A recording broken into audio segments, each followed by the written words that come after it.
दुनिया भर में अमेरिका की ओर से शुरू किए गए टैरिफ वॉर का असर दिखने लगा है। शेयर बाजार लगातार लाल निशान पर कारोबार कर रहे हैं। राष्ट्र अध्यक्षों और राजदूतों के टैरिफ विरोधी बयान आ रहे हैं।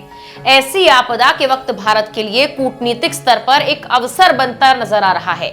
अमेरिकी टैरिफ हमले से हल्का चीन ने भारत से साथ देने की अपील की है। इस वीडियो में हम आपको बताएंगे कैसे चीनी राजदूत ने अमेरिका पर निशाना साधते हुए भारत की शान में कसीदे पड़े। नमस्कार, मेरा नाम है मेघना सचदेवा और आप मुझे देख रहे हैं लोकमत हिंदी पर। वॉशिंगटन के साथ बढ़ते व्यापार तनाव के बीच चीन ने मंगलवार को भारत से आग्रह किया कि वो अमेरिका की ओर से टैरिफ के दुरुपयोग का विरोध करने में उसका साथ दे। बता दें कि राष्ट्रपति डोनाल्ड ट्रंप ने भारतीय वक्त के अनुसार मंगलवार देर रात चीनी आयात पर रेसिप्रोकल टैरिफ को बढ़ाकर 104% करने की घोषणा कर दी है।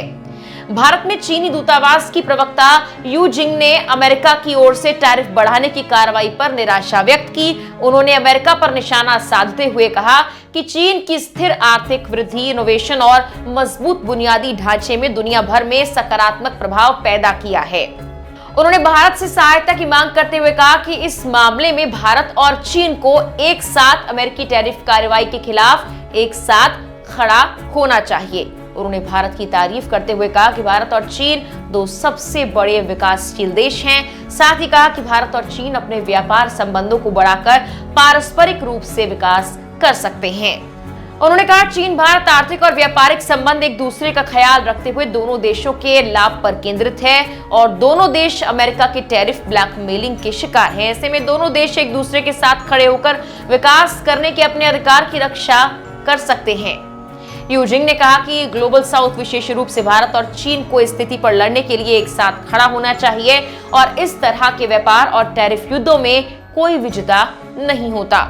अमेरिका चीन व्यापार युद्ध में वृद्धि का कारण क्या था? मंगलवार को अमेरिका और चीन के बीच एक पूर्ण व्यापार संघर्ष शुरू होता दिखाई दिया। अमेरिकी राष्ट्रपति डोनाल्ड ट्रंप ने टैरिफ के एक नए सेट की घोषणा की, जिसके बाद चीनी वस्तुओं पर रेसिप्रोकल टैरिफ अब 104% तक पहुंच गया है। ये तेज वृद्धि बीजिंग की ओर से जवाबी कार्रवाई के बाद हुई। इस टैरिफ वॉर के बीच प्रमुख अमेरिकी शेयर सूचकांकों ने मंगलवार को और बड़ी गिरावट दर्ज की। हालांकि ट्रंप का कहना है कि उनकी टैरिफ नीति का उद्देश्य कंपनियों को अपना परिचालन वापस अमेरिकी धरती पर लाने के लिए प्रोत्साहित करके घरेलू ढांचे को पुनर्जीवित करना है। हालांकि कई अर्थशास्त्री और उद्योग एक्सपर्ट संशय में हैं। उनका मानना है कि इस तरह के कदम मुद्रास्फीति को बढ़ा सकते हैं, उपभोक्ताओं पर कीमतों का बोझ बढ़ा सकते हैं। हालांकि चिंताओं के बावजूद ट्रंप ने मंगलवार को रणनीति का बचाव करते हुए दावा किया कि अमेरिका टैरिफ से लगभग $2 बिलियन हर दिन कमा रहा है। शुरुआत में ट्रंप ने चीनी आयात पर अतिरिक्त 34% टैरिफ की घोषणा की थी, लेकिन जब बीजिंग ने अमेरिकी वस्तुओं पर 34% शुल्क लगाया तो उन्होंने इसे दोगुना कर दिया और 50% अतिरिक्त टैरिफ लगाने की घोषणा की।